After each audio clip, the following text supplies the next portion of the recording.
यही प्रस्तुति बैठक में सब लाइन डिपार्टमेंट अंशग्रहण करते। प्रत्येक लाइन डिपार्टमेंट को सेमानकर कर्तव्य विषय सचेतन कराई निर्देश दिखाई कि ठीक समय शनिवार सुधा से काम करेंगे।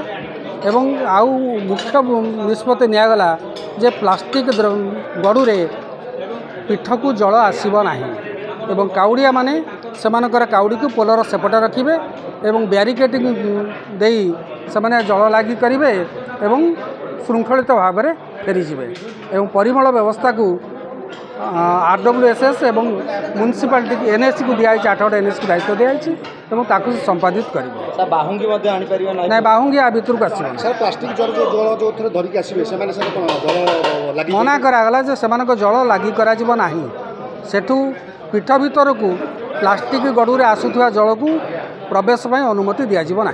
शांति श्रृंखला दर्शन करने ब्यारिकेडिंग व्यवस्था मंदिर प्रशासन एवं पुलिस सहित मिसी से ब्यारिकेडिंग केमती श्रृंखलित हम एवं पूजारे एवं लोकों भक्तों असुविधा जमती न हुए से व्यवस्था उभय मिलित भाव में करेंगे।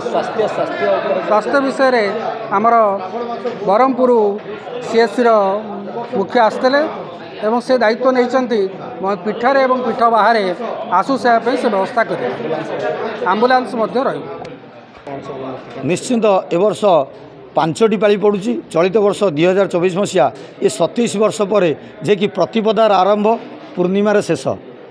चलित मास जुलाई मास 22 तारिख 29 तारिख अगस्ट मास 5 तारिख 12 तारिख 19 तारिख ये 5टी पाली पड़ुथिबारु निश्चिंत बाबा धवलेश्वर पीठ चलचंचल हो उठिब। कहीं श्रद्धालु भक्त मैंने ये श्रावण मास वर्ष तमान अपेक्षा करते बाबा मस्तक जलार्पण करने।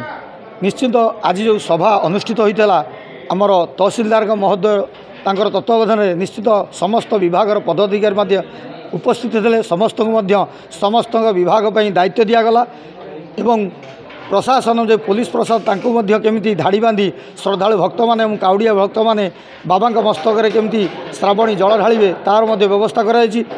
पूजक समाज मान जो श्रद्धालु भक्त मैंने आसवे शांति श्रृंखला केमिति दर्शन करेंगे बाबा मस्तक जल ढालिबे निश्चिंत ये व्यवस्था करा प्लास्टिक जल लगी प्रशासन आज बैठक में पूजक समाज तरफ प्रशासन तरफ बैठक धार्य करागला जे कि जो काउड़िया भक्त मैंने प्लास्टिक कलश पानी आणुचंती काउड़िया से बैठक में ताकू प्रतिबंध लगागला। प्लास्टिक कलश कौन भक्त आणवे ना।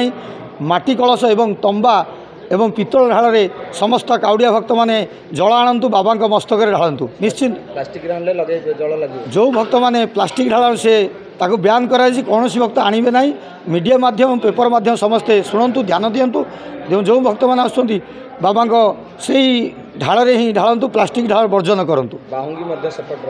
तेणु बाहुंगी आमर जो पाइकरापुर सेतु मध्यम जो धवलेश्वर पटू आसवे आमर झूला पोल ठू पाइकरापुर सेतु मध्य भाड़ा तैयारी हम जो काउड़िया भक्त मैंने आसवे से भाड़े समस्त काउड़ी रखिकी कलश गुड़िक गामुछार बांधी बाबा को आसवे चाली चाली बाबा मस्तक जलार्पण करेंगे।